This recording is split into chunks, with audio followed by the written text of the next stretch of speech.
Naghahanap ka ba ng trabaho? First time? Reapply? O nais sumubok ng panibagong job?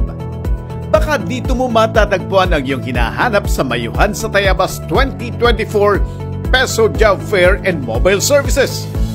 Mahigit 10 kumpanya ang magsasagawa ng on-site interview at job hiring para sa local employment. At meron ding overseas employment opportunities para sa mga skilled workers. Magtungo sa Silungang Bayan ng Tayabas sa May 15, 8 a.m. to 5 p.m. Dala ang inyong updated resume at iba pang employment requirements. Kung fresh graduate ka o first-time job seeker, ay maaari kang mag-avail ng libreng police at NBI clearance, PSA certificates at PhilHealth application for free. Magdala lamang ng barangay certificate na nagpapatunay na ikaw ay isang first-time job seeker.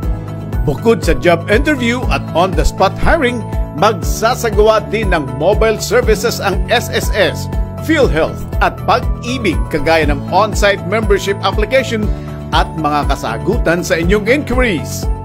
Nandoon din ang Philippine Statistics Authority o PSA para tumanggap ng application for issuance of birth and marriage certificate.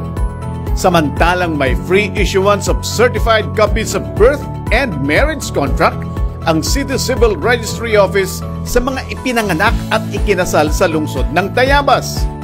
Kung kailangan ng sedula ay may counter ang City Treasurer's Office sa job fair para mag-issue nito. At kung may negosyo ka, maaari kang mag-apply ng registration sa DTI Negosyo Center.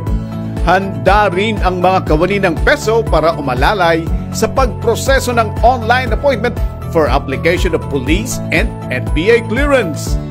Ang Mayuhan sa Tayabas 2024 Peso Job Fair and Mobile Services ay handog sa atin ni Mayor Lovely Reynoso Pontioso sa pamamagitan ng OCM Public Employment Service Office.